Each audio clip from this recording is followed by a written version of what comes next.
नमस्कार दोस्तों, आज के हमारे इस वीडियो में हम आपके लिए दशा माता की व्रत कथा लेकर आए हैं। एक समय की बात है, राजा नल और रानी दमयंती अपने राज्य में सुखपूर्वक राज्य करते थे। राजा नल के 2 पुत्र थे। उनके राज्य में प्रजा सुखी और संपन्न थी। एक दिन राजमहल में एक ब्राह्मणी आई और रानी से बोली, रानी, दशा का डोरा ले लो, इसकी पूजा करके इसे गले में बांध लेना, आपके घर में सुख समृद्धि बनी रहेगी। रानी ने वह डोरा ले लिया। विधि अनुसार पूजन कर उसे गले में बांध लिया। कुछ दिनों बाद राजा नल ने रानी के गले में बंधा वो डोरा देखा तो पूछने लगे, दमयंती, इन सोने के जेवरों के साथ आपने ये डोरा क्यों पहना है? रानी दमयंती कुछ कहती उससे पहले ही राजा ने वो डोरा तोड़कर जमीन पर फेंक दिया। रानी ने डोरा उठाया और उसे पानी में घोलकर पी गई और राजा से बोली, महाराज, ये दशा माता का डोरा था, आपको इसका अपमान नहीं करना चाहिए था। जब रात्रि में राजा सो रहा था तो उसने स्वप्न में एक बूढ़ी महिला को महल में आते हुए देखा और माता लक्ष्मी को महल से जाते हुए देखा। सुबह उठकर राजा ने अपना स्वप्न रानी को सुनाया। रानी बोली, आपने हमारी अच्छी दशा को जाते हुए और बुरी दशा को आते हुए देखा है, अब यहाँ रुकने का कोई फायदा नहीं है। राजा रानी ने अपनी बहुओं को पीहर भेज दिया और बेटों को राजा भील के महल में छोड़ दिया। अपना मन लगाने के लिए अपने साथ एक पोता ले लिया। इस प्रकार राजा नल और रानी दमयंती अपने देश को छोड़कर दूसरे देश चले गए। चलते चलते रास्ते में राजा के मित्र सेठ का गांव आया। दूतों ने कहा, सेठ जी, आपके मित्र आ रहे हैं। सेठ ने पूछा, कैसे आ रहे हैं? दूत बोले, फटे हाल पैदल ही आ रहे हैं। सेठ बोला, बाहर के कमरे में रुकवाओ, हवेली में सेठानी और बहुएं सोचेंगी कैसा मित्र है मेरा। राजा नल और रानी दमयंती को बाहर के कमरे में ठहराया गया। उस कमरे में मोर की तस्वीर की खूंटी पर सेठानी का 9 लक्खा हार टंगा था। रानी ने देखा कि खूंटी हार को निगल रही है। ये देखकर रानी बोली, महाराज, इस समय हमें यहाँ से चले जाना चाहिए, नहीं तो हमारा चोरी का नाम लगेगा। राजा और रानी दोनों रात में ही वहाँ से चल दिए। आगे चले तो राजा की बहन का गांव आया। राजा ने बहन को खबर पहुँचाई, तुम्हारा भाई आ रहा है। बहन ने पूछा, कैसा आ रहा है? खबर देने वाले बोले, दुखी हाल पैदल ही चला आ रहा है। बहन बोली, गांव के पीपल के नीचे ठहरा दो, नहीं तो सास और देवरानी कहेंगी कैसा भाई है मेरा। बहन भाई से मिलने के लिए एक थाली में चावल और मूंग ढककर ले गई। राजा नल के हाथ में लेते ही चावल और मूंग कीड़े मकोड़े बन गए। रानी दमयंती ने गड्ढा खोदकर उन्हें जमीन में गाड़ दिया। अब वह वहां से आगे चले। चलते चलते रास्ते में एक नदी आई। राजा ने वहां तीतर मारकर रानी को दिए और कहा, दमयंती, मैं पोते के साथ नदी में नहाकर आता हूँ, आप तीतर पका लेना। ऐसा बोलकर वो चले गए। जब राजा वापस आए तो रानी ने कहा, महाराज, पके हुए तीतर तो हांडी से भी उड़ गए। राजा ने कहा, दमयंती, मुझसे भी पोता नदी में बह गया। दोनों विलाप कर वहां से आगे चल दिए। रास्ते में उन्हें एक सूना बंजर बाग मिला। दोनों रात को वहीं सो गए। सुबह हुई तो बाग की मालकिन आई। उसने देखा कि बंजर बाग में कोपलें फूट रही हैं। वो उनसे बोली, तुम दोनों कौन हो? तब राजा नल बोले, हम तो भीखा के मारे हैं, रहने की जगह ढूंढ रहे हैं। मालिन बोली, अब तुम दोनों यहीं रहो और मेरे बाग की देखभाल करो। वह दोनों बाग में ही रहने लगे। दिन बीतते गए। ऐसे ही होली का दिन आया। राजा जब कुएं से पानी भरता तो बार बार पानी में कुछ आता और राजा उसे वापस कुएं में फेंक देता। रानी राजा से बोली, महाराज, पानी में बार बार क्या आता है जिसे आप वापस फेंक देते हो? राजा नल बोले, दमयंती, पानी में एक सूत की कुकड़ी और हल्दी की गांठ न जाने कहां से बार बार आ जाती हैं।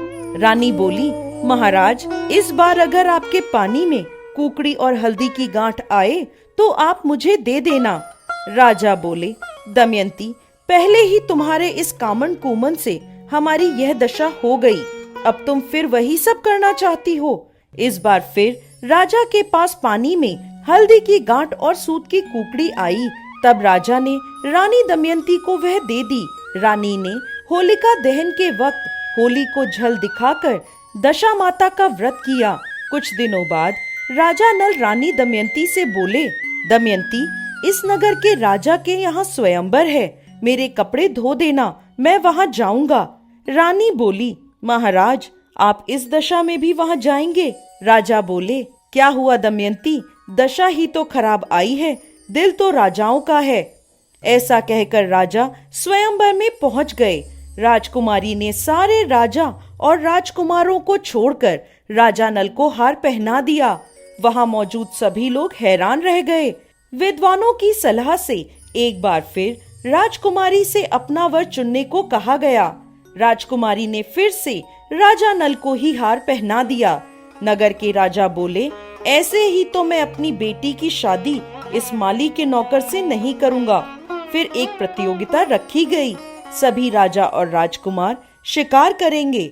जिसका शिकार सबसे अच्छा होगा उसी से राजकुमारी की शादी की जाएगी। सभी तैयार हो गए। राजा नल को बूढ़ा घोड़ा और जंग लगी तलवार दी गई। राजा बोले, यदि मैं असल राजपूत हूँ तो धारदार तलवार हो जाए और शायर ये घोड़ा हो जाए। ऐसा कहकर राजा ने घोड़े को एक थपकी मारी। थपकी मारते ही राजा की तलवार पैनी और धारदार हो गई और शायर घोड़ा हो गया।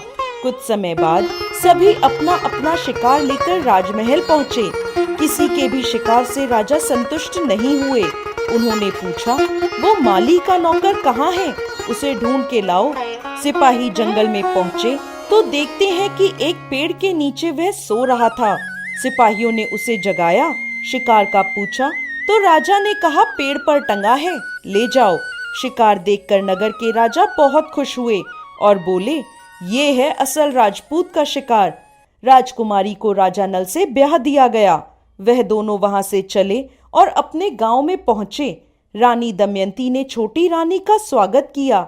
दोनों रानियां एक दिन बैठी हुई थीं, तो रानी दमयंती बोली, आज तो अपने नगर की ओर बिजली चमक रही है। छोटी रानी बोली, दीदी, नगर? क्या हमारे नगर भी है? तब रानी दमयंती बोली, अपन नरवल कोट के राजा हैं, अपने ऊपर भीखा पड़ा था तो आज हम इस दशा में आ गए। छोटी रानी ने जाकर सारी बात अपने पिता को बता दी। नगर के राजा ने राजा नल से क्षमा मांगते हुए हाथी, घोड़े, हीरे जवाहरात लेकर उनको नगर की ओर रवाना किया। रास्ते में नदी आई तो आगे आगे तीतर सुभान तेरी कुदरत, सुभान तेरी कुदरत करते उड़ रहे थे। नदी के किनारे उन्हें एक महिला के पास अपना पोता भी मिल गया। वह बोली, यह तो मेरा बच्चा है, मुझे नदी के किनारे मिला था। उन्होंने उस महिला को खूब हीरे जवाहरात देकर वहां से आगे चले। रास्ते में राजा की बहन का गांव आया।